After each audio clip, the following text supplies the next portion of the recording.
Hello friends, তো অনেক দিনের ইচ্ছে ছিল এই জুয়েলারিগুলো বানানোর। তবে আমার কাছে যেহেতু মোল্ডেন ক্লে ছিল না, এই জুয়েলারিগুলো বানানো সম্ভব হয়নি। তবে এখন আমার কাছে এই ক্লেটা আছে, তো চলো বানানো যাক।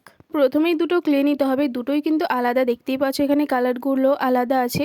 একটু পাউডার নিয়ে দুটো ক্লেকে ভালো করে মিক্স করে নিতে হবে, আর তারপর একটা লিচি করে নিতে হবে, আর সেটিকে 5টি ভাগে কেটে নিতে হবে। যদিও এখানে আমি 4টি করেছিলাম, তবে কাঠগোলাপের পাপড়ি তো 5টি হয়, তো 5টি ভাগে কেটে নেওয়ার পর ছোট ছোট গোল করে নিতে হবে, আর সেগুলোকে পাপড়ির মতো করে নিতে হবে। তোমরা বেশি ছোটও করতে পারো, আবার একটু বড়ও করতে পারো। তো তারপর সবগুলোকে পরপর বসিয়ে দিতে হবে। হ্যাঁ, না, আমার একটু ভুল হয়েছে, কারণ এটাকে পরপর তো বসাতে হবে, বাট আমার ঠিকঠাক বসানো হয়নি। সোমবারের মতো করছি, ভুল ত্রুটি তো হবেই। এরপর করব আমরা পাতা।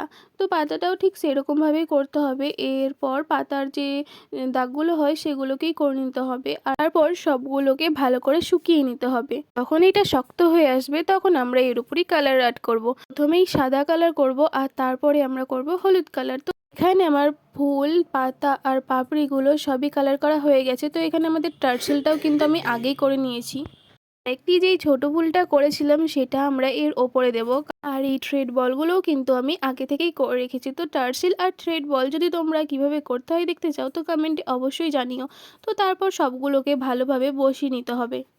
তবে আমার কাছে পাতাগুলো বেঁচে ছিল, ভেবেছিলাম অন্য ডিজাইন করব, হয়ে গেছে অন্য ডিজাইন। তো আমি পাতাটা ঠিক এরকম একটা করে দিয়েছি।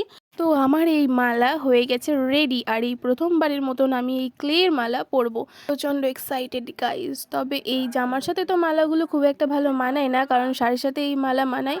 তবে চলো পরা তো যাক। তো দেখতেই পাচ্ছ এখানে কিন্তু আমি পরে নিয়েছি। গাইস, এমনিতেই তো সুন্দর লাগছে, শাড়ির সাথে পরলে কতটাই না সুন্দর লাগবে। তো এইরকম মালা যদি তোমরা আরও দেখতে চাও তাহলে কমেন্টে অবশ্যই জানাবে। টাটা।